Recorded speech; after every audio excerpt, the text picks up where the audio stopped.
Things have changed since Lily was born. I used to see Mark's face light up when I walked into a room. Now, I'm lucky if I get a grunt before he buries his nose back into his phone. His job's the same, maybe even less stressful than before, but something in him switched off the day we brought her home. Another painting, Grace? What's that, the third this week? Mark's voice would grip the air, sharp and sneering whenever he watched me set up my easel. He used to admire my work, even had my best piece framed in his office once. Not anymore. Yeah, so? It's not like I'm spending your money, I'd answer, trying not to let him see the tremble in my hands, keeping my focus on mixing the blues and yellows on my palette. But inside, each word he volleyed felt like a punch. Could have fooled me. And look at this place. Looks like a damn tornado hit it. He'd scan the room, his eyes scanning every toy and blanket out of place, holding them up like evidence of my failures. Look, I'm with Lily all day, and she's a handful, I'd fight back, my voice not as steady as I'd liked. And maybe if you helped a little around here. Help? With what? You're home all the time, you deal with it. That was our deal, remember? I make the cash, you handle the rest. Not my fault you can't manage. He'd cut me off, leaving no room for argument. Every night ended the same, with him turning away and dismissing me with a scoff. When he left for work, Lily would tug at the hem of my shirt, her little eyes confused. Daddy mad? She would ask, her tiny lips quivering at the thought. No, baby, Daddy just has a lot on his mind. Here, help Mommy choose the colors, yeah? I'd pull her into my arms, trying to smile for her sake, guiding her hand to pick out colors. Together, we'd paint, and for a while, the bitterness in Mark's tone would get drowned out by her laughter and our shared world of color. I knew my paintings were good, not because I was full of myself, but because they were the only thing I had left from a time when I felt confident, vibrant. That evening, when Mark came home, I did what I always did. I tried to greet him with a warm dinner, a clean house, and Lily squeaky from her bath and dressed in her best pajamas. Hey, I said, the smell of roast chicken trailing behind me. How was your day? He grunted in reply, shrugging off his coat and throwing it over the couch. His eyes caught mine, then the easel set up in the corner of our living room. Still haven't gotten rid of that junk, huh? It's not junk, Mark. I'm working on something, I responded, the weariness seeping through. Looks like a waste of time. And money. You could be doing something productive, you know. He walked past me to the fridge, not waiting for an answer. Productive seemed to mean anything that made money or made his life easier. I wasn't doing either to his liking, I guessed. I am doing something, I said, my voice firmer now. I'm raising our daughter and keeping our home. And I'm trying to hang on to something that matters to me. My painting matters to me, Mark. He didn't even pause, just popped open a beer and drank deeply. Call it what you want, Grace. To me? Looks like you're just filling time, making a mess I'll have to pay someone to clean up. I felt the sting. Not from the unkindness of the words, I was getting used to that, but from the dismissal of my dreams, my passion. There wasn't a place for them in Mark's world anymore. Dinner's ready, I called out, in what felt like a weekly performance, standing with quivering hands as I served the meal. Mark's parents, seated like judges at the head of the table, barely noticed my effort to create a warm, hearty meal. Their eyes were fixed on the easel by the window. What's this then? Mark's dad, George, a broad man with a voice that filled the room, jabbed a finger towards my unfinished painting. Oh, that's just something Grace has been fooling around with, Mark chuckled, waving a dismissive hand before taking his seat. Real high-class stuff, right? Laughter rang out, and it twitched at my nerves, laughter that didn't reach their eyes. We're an artist now, are we? Chimed in Mark's mom, Patricia, her voice a kind of sharp that could slice steel. Why don't you show us your latest masterpiece, dear? George bellowed, his smile more of a challenge than a gesture of interest. I stood, rooted to the spot, feeling the flush spread up my neck. It's not done yet, I muttered, but Mark was already striding over to the canvas, grabbing it with less care than he'd take with a dish towel. "Look at this, folks," Mark laughed, flipping the canvas around like he was Vanna White revealing a letter on Wheel of Fortune. "It's supposed to be a landscape, can you believe it?" George's laughter bloomed loud again. "Looks like a blind dog's nightmare." Patricia tooted, shaking her head, her nostrils flaring with each chortle. "Why waste your time with this hobby? Get a job or do something, anything, productive." "As if any place would hire her," Mark snorted, setting the painting back with a thud that made my heart sink. "The job market's tough out there, and well, look at her." I swallowed, hard. My hands clenched into fists at my sides. "I do plenty. I take care of Lily, and this house, and—" My words faltered under their collective stare. Patricia poked at the food with her fork as if she suspected it was poisoned. "Taking care of your family is the least you can do," she sniffed, "but honestly, Mark, if you'd married someone with a little ambition." They went on, tearing strips off me with every word, while I just stood there. The room closed in, their words pressing on my chest, squeezing the air from my lungs. I felt myself slipping away, becoming smaller, insignificant in this grand performance of theirs. Something in me snapped. As soon as the meal ended, with a fake tremor in my voice, I excused myself, marched up the stairs, not looking back, and locked myself in the bedroom. "Grace?" Mark's voice climbed up the stairs, maybe half an hour later, cracking through the door. "You coming back down? We need to clear the table." I didn't respond. I couldn't. If I opened my mouth, a scream or a sob would have come out, and I wasn't going to give them the satisfaction of hearing my break. I scrolled through my bank app, a frown etching deeper lines on my face. Our account was looking dire again this month, and the grocery list wasn't getting any shorter. Lily needed new shoes, too. She was sprouting like a weed. Mark's voice tumbled in from the living room. "Grace, why is there a charge for $48.95 for Martin's art supplies?" "Just picked up a few things," I said, tapping through the app to transfer what remained of my personal savings to cover it. I needed them. Needed? Come on, Grace. That's money we could have put towards something important, isn't it? His voice was flat, bored even, with a hint of something else. Was it disappointment, frustration? I sighed. "Art is important to me, Mark. The same way your golf is important to you." I didn't mention the fact that his golf clubs cost more than a year's worth of my supplies. "Yeah, but golf is networking, it's part of my job. What does your painting get us?" "A cluttered house and wasted cash," he said, grumbling. "It gets me through the day," I murmured, feeling that old, familiar tug-of-war in my chest. Mark snorted.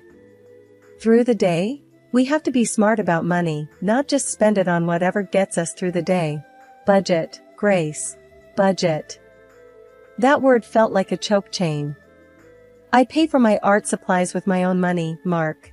The money I had before." I trailed off, not wanting another fight. My before was a long-gone chapter, one that contained a job, independence, and a once-shared dream of my own gallery.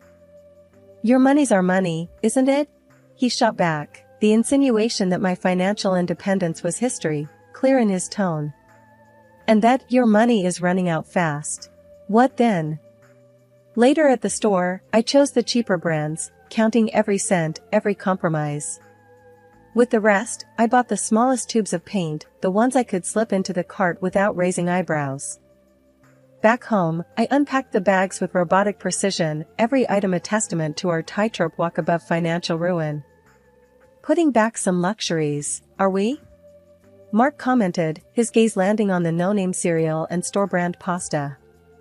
"Yes, tightening the belt," I answered without looking at him, hiding the receipts, a paper trail of my crimes. He hummed, rummaging through the bags like an investigator looking for a slip-up. "Where are the Greek yogurts you like? And isn't this the cheap coffee?" I shrugged, busying myself with placing a can of tomatoes in the pantry. Prices went up. Had to make some cuts. "Don't see any cuts in your art budget, though," he said, a cold finger pointing out the new brushes I'd slipped under a loaf of bread. I turned to him, meeting his eyes for the first time since the conversation began. This keeps me sane, Mark. My art keeps me sane. My voice was firm, and I clenched my fist around the countertop to stop the shake in my hand. Well, sanity's quite the luxury item these days, eh? He nodded towards the brushes, his words deliberate, biting. That night, I painted not out of passion, but frustration. Each stroke was a challenge, a cut from our personal budget to fit it within the constraints of Mark's expectations. But as I worked, I remembered a time when these brushes were a joy to hold, not a weapon I had to defend. Mark was somewhere across the country, tangled up in business trip meetings when he decided to drop the latest task on me. His voice buzzed through my phone, sounding like he was already out the door before he even finished his sentence.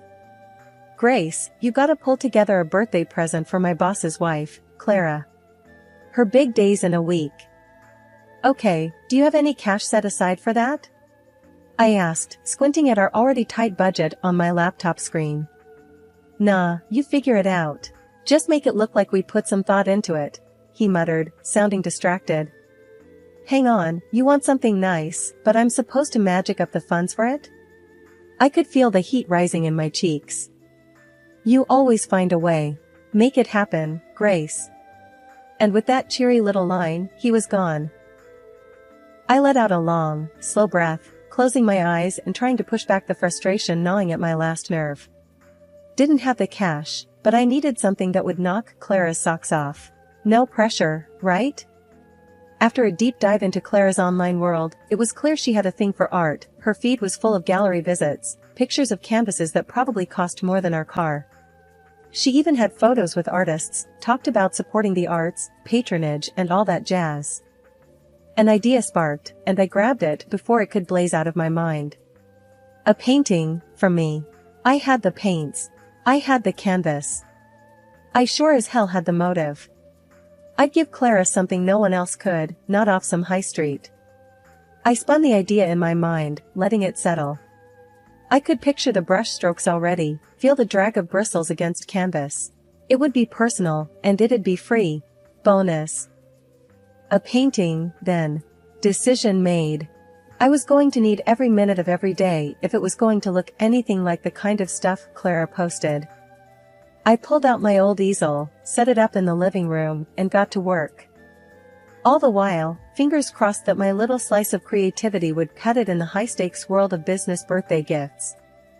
Day 1 postmarks bombshell. I'm standing in the middle of my makeshift studio, a corner of the dining room I've cleared out, pushing the table against the wall. The morning light streaming in, kinda highlighting the chaos of my art supplies spread all over. Mommy, what's all this? Lily, my 6-year-old, parks herself right in the middle of the chaos, her eyes as round as the splattered paint drops on the floor. Mommy's gotta make a birthday present, baby. I reply, rifling through old brushes with bristles stiffer than my back feels. For who? She picks up a brush, examining the crusty edges like a pro. For a lady Daddy works with, I explain, snatching the brush from her before it becomes a makeshift sword or fairy wand. Lily's forehead scrunches up in confusion. But why can't Daddy buy something? Lily, go watch your cartoons, will ya? I need to think. I'm not in the mood to unpack the complexities of our bank account or my marriage to a kindergartner. Grumbling something under her breath, sounding too much like me for comfort, she trots off to the living room, leaving me to my quandary. The week grinds by. I'm pulling double shifts, daytime mommy, nighttime Picasso. The canvas starts to fill, taking on a life of its own. Something abstract, something that feels kind of like the whirlwind that's my life lately. I don't hear a peep from Mark. No check-in calls, not even a text asking how it's going. Guess he's too wrapped up in his charts and deals, and whatever he does that's too important to ring his wife. Lily, on the other hand, is my tiny shadow, always creeping back to watch me paint. You're really good, Mommy, she says on what, day 4? You should draw stuff more. I smile because that's probably the best review I'll ever get. Think so, huh? Maybe I will. The night before the big reveal, the painting's finally staring back at me, done. It's not just art, it's everything I haven't been able to say or do, all poured out onto canvas. I can't sleep that night, tossing and turning, thoughts swirling in my head. What if Clara hates it? What if Mark thinks I've wasted my time? What if? But the morning comes, clear and bright. The painting's wrapped up, no fancy paper, just brown parcel stuff, but neat. A nice bow from Lily's hair ribbons, because why not? So, there I was, at the boss's wife's birthday bash, my arms wrapped tight around a package, the painting I hoped would be a hit. I slid through the crowd, eyes low, wishing I could blend into the wallpaper. Mark was there too, just flown in hot from his latest trip, looking every inch the man who had it all, except the picture-perfect trophy wife. His eyes swept over the women, polished and perfect in their cocktail dresses, then landed on me like a ton of bricks. I saw that look on his face, like he just bit into a lemon. He looked me up and down and shook his head just enough so only I'd notice. The room faded a bit, like someone turned down the volume on the party, and all I could hear was my heartbeat in my ears. Then his gaze zeroed in on the parcel, all wrapped up and nestled in my shaky grip. His eyes flashed, and oh boy, I knew that look. I saw the storm brewing before the first word even shot out. "What's that?" he spat, barely keeping a lid on it. I pulled the package closer, as if I could shield it, and me, from what was coming. "It's a gift. My painting." The words barely had a chance to hang in the air before his voice boomed. "A painting? You're kidding, right?" It was loud enough to catch a few glances our way. I tried to shush him with my eyes, but he was past caring. "You actually think this is okay? To hand her a piece of amateur hour?" The whispers around us started like the start of a rain, soft, but getting stronger. "Mark, please, not here," I begged, my cheeks flaming up something fierce. "Did you lose your mind?" he roared, and the room didn't just pause, it froze. "You make us look like fools." By now, we were the main event. Eyes flicked to us, then away, then back again like they were watching tennis. I shrank, wished I could melt right into the floorboards. His face was a shade of red I'd only ever seen on traffic lights. "Great, just great, Grace," he vented, throwing his hands up. "You don't think, do ya?" The heat in my face told me I was blushing, and not in a cute way. My hands shook, but I hugged the painting tighter, 'cause what else was there to hang on to? I took a breath, tried to remember why I thought this was a good idea. "Now everyone's gonna have a go at us, thanks to you and your dumb idea," he added, sharp as a knife, for anyone still pretending they weren't listening. My mouth opened, words ready to tumble out, to defend or maybe just to tell him to put a sock in it. But what was there to say with the whole room's eyes burning holes into us? Instead, I just stood there, the fool he called me, wishing the ground would do me a favor and swallow me whole. The laughter after Mark's outburst felt like daggers. Even with the room spinning, I caught the boss's eye. He was just watching, all quiet, with something like confusion on his face. And his wife, Clara, she had this half-concerned, half-intrigued frown that actually gave me a sliver of hope. Clara waved a hand, cutting through the noise. "Quiet down, everyone. Let's see what Grace has brought." I moved on autopilot, my hands still a bit jittery as they tore the paper from the canvas. The art kinda just spilled out into the room, all the colors and the shapes I'd spent nights pouring myself into. Clara's eyebrows shot up. "Oh my," she said, and the room hushed like they were waiting for her to drop the hammer. But then she continued, "This is quite something, Grace." Mark was still fuming by my side. "Yeah, something all right." I ignored him and searched Clara's face for some sign. It's for you," I mumbled. "Happy birthday?" She tilted her head, studying the painting like it was a puzzle. "It's bold. I like bold. Don't you, darling?" She nudged her husband, pulling him into this. The boss was a tough guy to read, but he nodded. "Don't see something like that every day." Mark tried to jump back in. Oh, come on, you're saying you like this mess? And there it was, the snap in Clara's voice as she turned to him with a squint. Mark, I'd watch it if I were you. Your wife has talent, and I won't have you embarrass her any further. It's unbecoming. The room fell into this tense kind of quiet, the kind where you could hear someone sneeze 3 houses down. Look at the colors, the feeling in it, Clara was saying now. It's got life. Mark tried for a save. Well, sure, if you like that sort of thing. But Clara cut him off. I do. It's decided.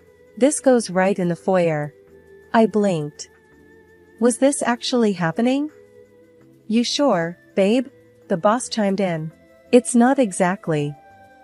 Clara shot him a look, and he trailed off. Standard. Right. It's unique. Her arm shot out to me, a beacon in the high heels and overpriced suit, see? Thank you, Grace. This here's a real gift, folks. It's got soul. And just like that, the murmurs started up again, but they had a different tune. People were nodding, some even looking at me with what felt like respect. Clara, still holding my painting like it was a treasure, turned her eyes on me again. So, Grace, she said, drawing the room's focus, ever thought about showing your work? Like in a gallery? Mark let out a scoff. I heard it, but my eyes were glued to Clara. Nah, who'd want to see my stuff? Don't worry, Grace. I would. And I know people. Clara's voice was firm, her eyes sharp. Mark tried to laugh it off. Come on, Clara, she's just dabbling. Clara quirked an eyebrow at him. So she dabbles better than some pros I know. What's it to you? I swallowed, feeling like I was teetering on the edge of something big. I don't know. I've never. What's to know? You jump in. I'll help. Right? Clara's look said she wasn't asking, she was telling. A giggle slipped from me. It was nervous, a bit wild-sounding even to my own ears. Sure. Right. Clara beamed. Good. It's settled then. After that, whispers flitted around like moths to a flame. People who barely gave me the time of day were now hanging on my arm, talking about my work. It felt surreal, like walking through someone else's life. Mark was suddenly there again, his hand on my back almost scalding. You're not serious about this, are you? There was that edge in his voice, like a knife threatening to cut. I turned to him, feeling the weight of the crowd, the pull of something new. Yeah, I am. My voice was stronger than it had felt in years. He looked at me, really looked at me, for the first time that night. But, what about us? What about us, Mark? I repeated. We've been over for a longer time than I want to admit. That shook him. He stepped back. I thought we were fine. I turned to face him fully. You thought wrong. The words were colder than I intended, but they needed to be said. Mark ran a hand through his hair, looking beaten. So what, we just end it? I looked down at the color splashed across the nails on my fingers, at the rings that didn't mean what they were supposed to anymore. We ended it a long time ago. Now we're just making it official. He didn't have anything to say to that. I watched him walk away, his shoulders hunched. Clara's hand touched my shoulder. You okay, hon? I nodded. I am. Thanks to you. She winked. What are friends for, right? And you, Grace? She paused, giving my shoulder a squeeze. You're going to light up this town with your art. Just you wait. And with that, I felt my heart start to hammer for a whole new set of reasons. Ahead of me, there wasn't just an ending. There was a beginning, and it was painted in the boldest colors I could imagine. Lily and I? We'd be more than fine. We'd be us, unapologetically, unfalteringly us.